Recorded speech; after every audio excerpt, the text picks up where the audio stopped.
Ya, selamat sore teman-teman semua. Berjumpa lagi kita di Special Session Brown Bag yang kita adakan setiap hari Jumat dengan pembicara hari ini yaitu Rania Nisa dan Indah Malik Ibrahim yang akan membahas topik tips membangun loyalitas dan mempertahankan pelanggan. Nah, mungkin bisa langsung kita mulai aja biar nggak lama-lama.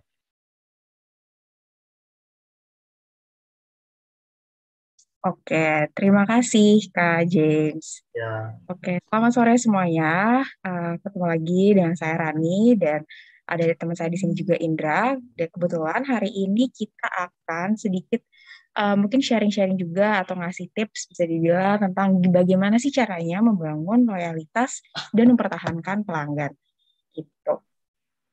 Mungkin selanjutnya bisa kita langsung aja ya seperti apa sih sebenarnya cara membangun loyalitas tersebut gitu.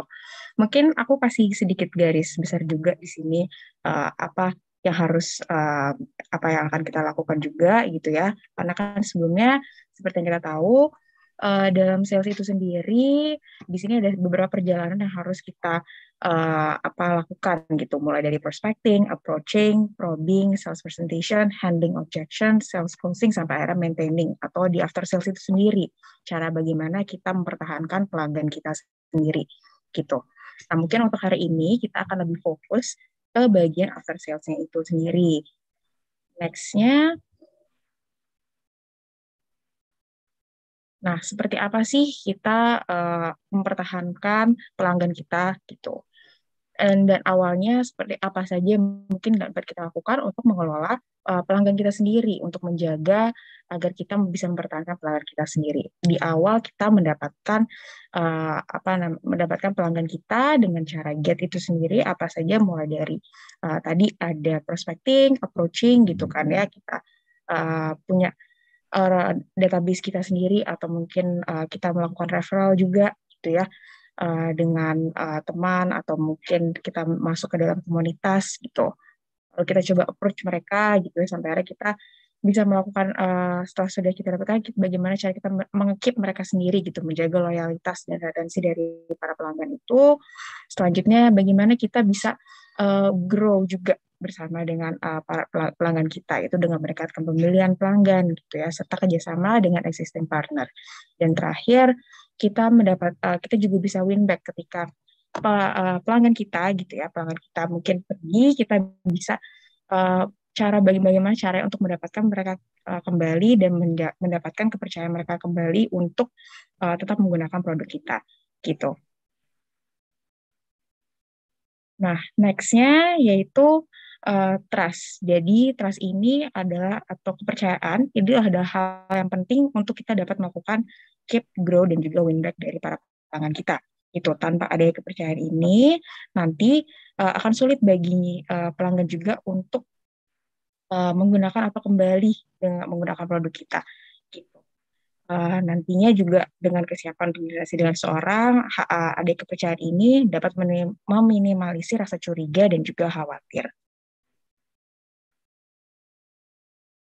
Oke, selanjutnya di sini adalah bagaimana cara kita untuk mempertahankan kepercayaan dari pelanggan itu sendiri. Di sini um, ada salah satu mungkin formula lah yang bisa kita lakukan, yaitu dari meningkatkan dengan memiliki kredibilitas, reliabilitas, dan juga intimasi.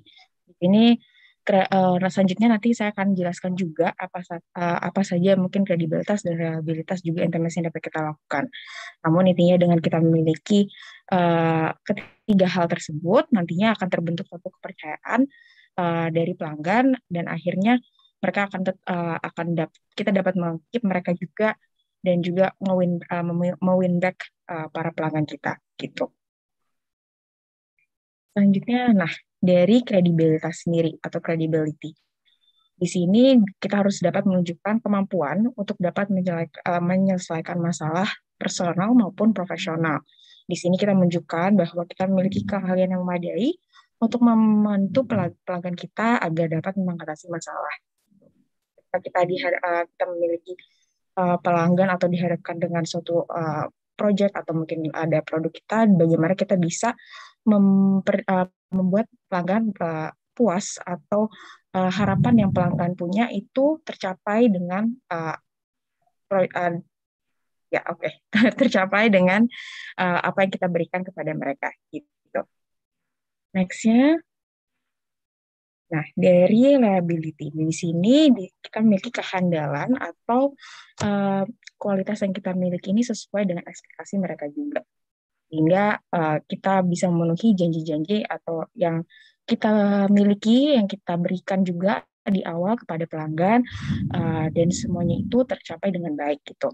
Artinya di sini kita menunjukkan bahwa kita mampu memenuhi aspek yang telah kita janjikan kepada para pelanggan. Itu untuk reliabilitas sendiri. Mungkin untuk selanjutnya bisa dapat dijelaskan oleh Indra. Oke, baik. Terima kasih Rani atas penjelasannya. Selanjutnya adalah aspek yang perlu dimiliki seorang salesperson ya untuk menciptakan kepercayaan dari pelanggan adalah intimacy.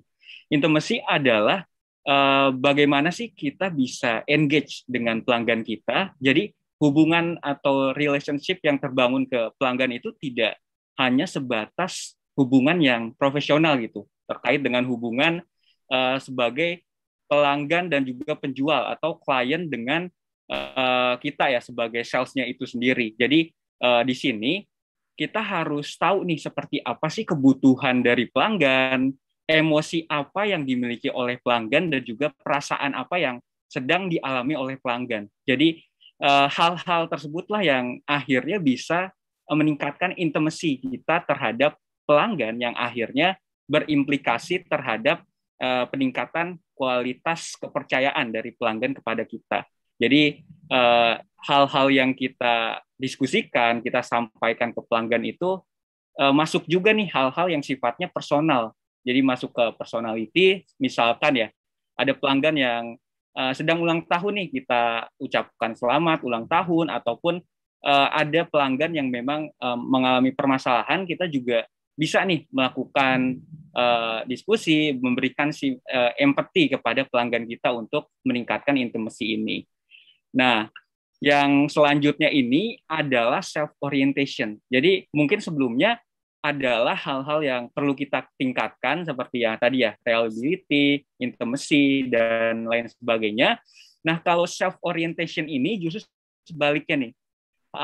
Self-orientation adalah sesuatu yang seharusnya kita hindarkan ya ketika kita melakukan consultative selling ini gitu. Jadi bagaimana sih kita ya sebagai salesperson ini bisa menurunkan ego pribadi kita ketika kita berhadapan dengan klien gitu. Jadi hal-hal atau aspek-aspek yang kita diskusikan itu ya dahulukan kebutuhan atau needs dari pelanggannya itu sendiri. Kita lebih banyak mendengar dibandingkan dengan berbicara atau memberikan informasi gitu. Jadi di sini memang tujuannya bagaimana kita bisa memposisikan pelanggan ini sebagai seseorang yang memang membutuhkan bantuan kita, dan kita bisa memberikan solusi nih, apa sih hal-hal yang bisa kita lakukan untuk menyelesaikan permasalahan dari pelanggan itu. Jadi ketika self orientation ini bisa kita pendam, kita kubur lah istilahnya, maka trust atau kepercayaan dari pelanggan itu ya kemungkinan juga akan meningkat nih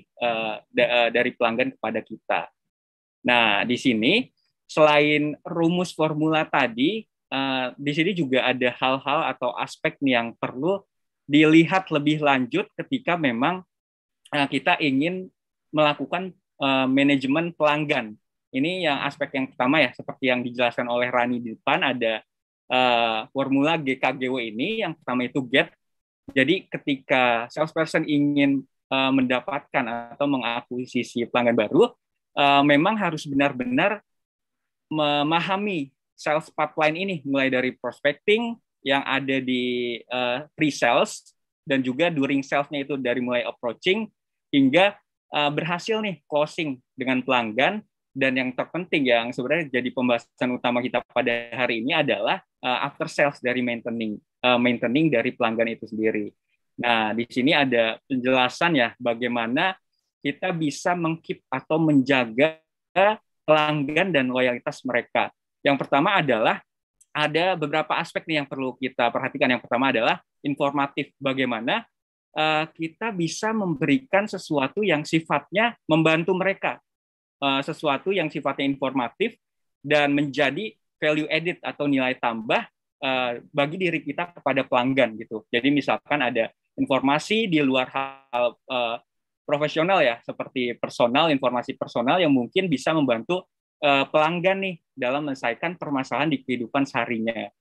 Yang kedua adalah personalisasi. Jadi memang ketika kita melakukan consultative selling ini, kita tidak hanya menjual atau istilah berdagang yang sifatnya itu tidak personal ya. Jadi kita harus benar-benar mengetahui apa sih kebutuhan mereka, apa sih permasalahan mereka, dan juga preferensi dari pelanggan itu sendiri. Jadi memang solusi atau offering yang kita berikan ke pelanggan itu benar-benar bisa menjawab permasalahan dari pelanggannya. Terus yang ketiga ini ada aspek profesional, di mana walaupun kita mencoba lebih dekat, lebih intim kepada pelanggan, tapi kita juga tetap menjaga hubungan profesional nih kepada pelanggan kita gitu. Misalkan pastinya ya ketika kita jadi sales atau salesperson itu pasti banyak pelanggan yang melakukan komplain kepada kita, marah-marah, tapi bagaimana kita bisa menghandle komplain itu menjadi sesuatu yang justru menjadi nilai tambah nih bagi kita gitu. Terus yang keempat itu ada empathy. Kita juga harus tahu kondisi pelanggan dan menunjukkan bahwa memang kita genuinely mau membantu pelanggan itu menyelesaikan permasalahan yang dihadapinya. Nah, yang terakhir itu adalah tekun ya, ketekunan. Hubungan yang kita bentuk ini harus bisa konsisten. Jadi ada keberlanjutan nih ketika hubungannya itu telah terbangun, mungkin pelanggannya ini udah pindah nih ke pihak lain atau ke kompetitor kita, tapi bagaimana kita bisa menciptakan hubungan yang berkelanjutan dengan melakukan konsisten itu mengkontak pelanggan tersebut seperti itu.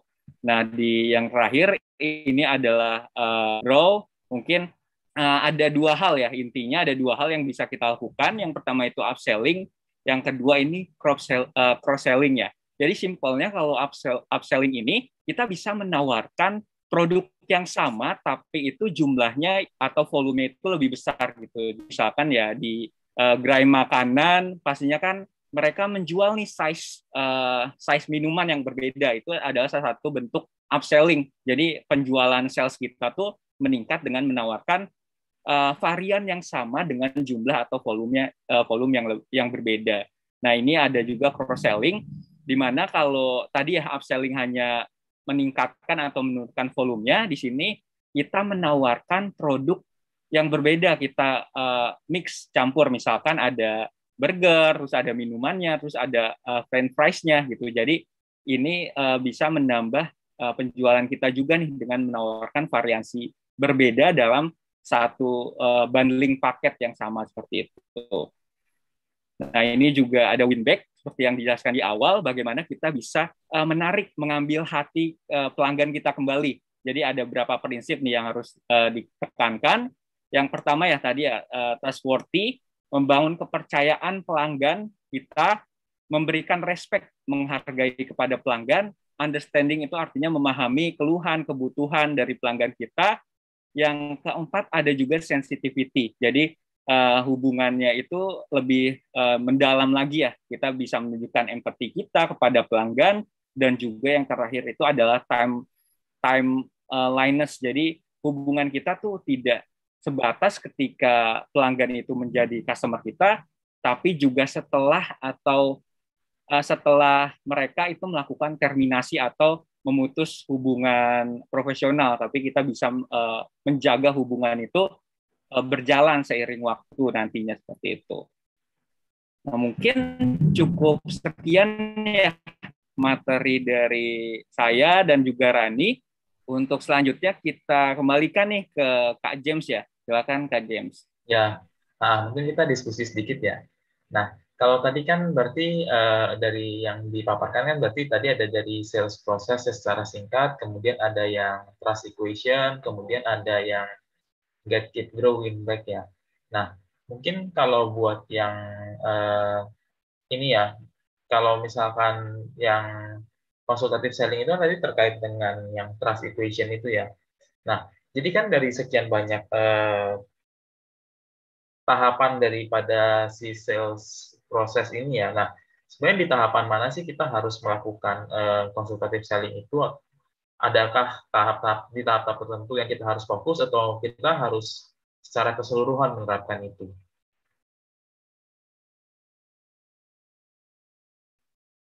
Mungkin boleh dari Indra atau dari Irani yang mau jawab. Baik. Mungkin nanti kita minta pendapat ya satu-satu ya. Pertama mungkin dari aku. Kalau dari aku sendiri ya, gimana sih kita bisa melakukan consultative selling ya? Jadi artinya tidak semata-mata kita menjual tok gitu, tapi bisa melihat seperti apa kebutuhan, permasalahan dari pelanggan. Itu kalau aku lihat sih harus menyuruh ke semua tahap GKGW ini gitu, khususnya dari gate itu sendiri ya. Jadi kan di sini akuisisi pelanggan baru, jadi apa ya, ketika kita menawarkan produk kita, layanan kita ya pastinya perlu ada identifikasi dulu nih kebutuhan dan juga permasalahan kita. Tapi tidak hanya berhenti di situ. Lanjutannya kita juga harus bisa, misalkan di KIP ya, sudah ada apa ya, suatu pelanggan itu sudah menjadi pelanggan kita, tapi pastikan mereka akan berkembang gitu, ada kebutuhan atau permasalahan lain. Jadi mungkin bisa kita tawarkan produk atau layanan kita lainnya seperti itu. Dan kembali lagi juga ke akhir ya dari proses win back-nya itu, di mana ketika mereka sudah tidak lagi jadi pelanggan kita dan kita mau win back nih, atau menarik hati dia kembali, pelanggan kembali ke kita, ya kita harus tahu juga permasalahan mereka, kebutuhan mereka, dan apa sih yang mereka butuhkan dan solusi apa yang bisa kita berikan. Jadi memang seluruh dari proses ini sih membutuhkan ya tadi ya consultative selling itu. Nah mungkin kalau dari Rani gimana nih Rani?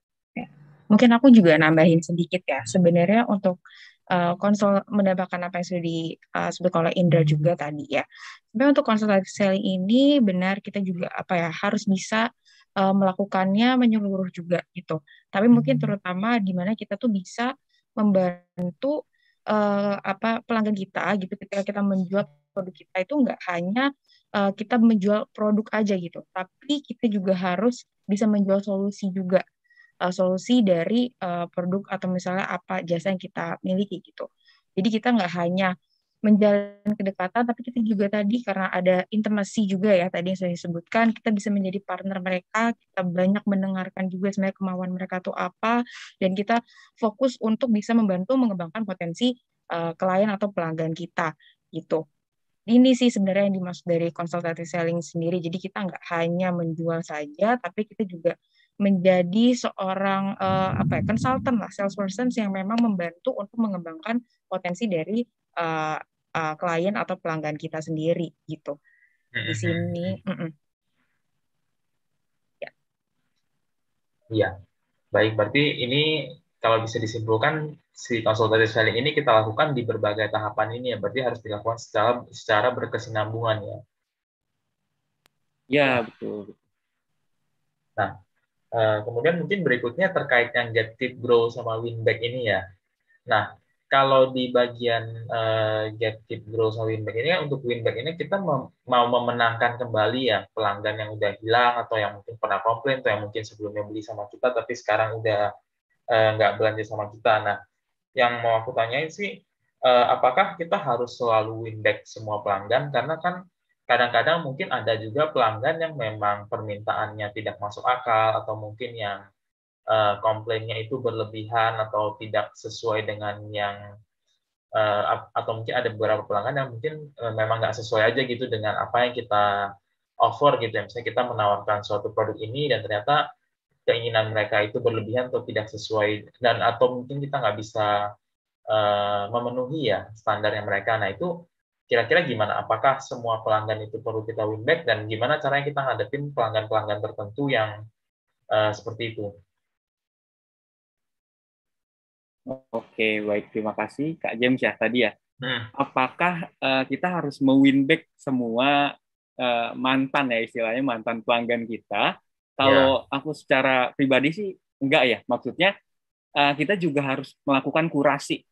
Misalkan pelanggan-pelanggan mana yang memang potensial nih dari segi proyeksinya, misalkan ya dia akan berlangganan dalam jumlah yang besar ataupun dalam bentuk-bentuk lainnya gitu. Jadi memang ada kurasi khusus. Jadi energi yang kita lakukan untuk mewin back itu juga tidak terfokus ke sana semua gitu. Jadi butuh ada kurasi memilah pelanggan mana yang potensial dari segi sales-nya ataupun dari segi relationship ke depannya, seperti itu sih. Jadi ya lebih ke less efficient aja kalau kita mencoba untuk menggrab semua mantan pelanggan yang kita miliki, seperti itu. Nah, kalau Rani gimana dengan? Ya, mungkin aku juga nambahin aja sedikit gitu ya. Sebenarnya untuk win back ini siapa sih mungkin apakah kita harus mengget semua, apa harus win back semua customer kita atau pelanggan kita gitu ya. Kita harus balik lagi dengan fokus kita tuh segmennya apa sih yang mau kita sasar gitu loh. Sudah sesuaikah gitu apa yang kita sasar, dan kalau memang sudah sesuai gitu, harusnya kita bisa tadi seperti yang apa ya sudah kita sebutkan, ada constructive selling di mana kita bisa menciptakan nilai tersendiri juga gitu ya, kita bisa menemukan potensi nasabah kita, maksudnya pelanggan kita itu sendiri gitu kan. Nah, dengan kita mengetahui segmen kita itu apa gitu, tentunya kita bisa mendapatkan kita dapat memberikan juga nilai yang pas dan untuk pelanggan kita gitu.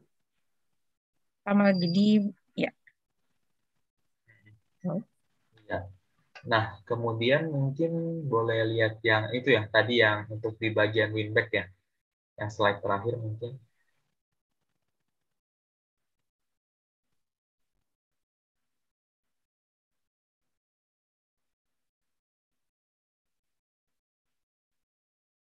Kalau nggak salah tadi ada timeliness sama apa tuh ya.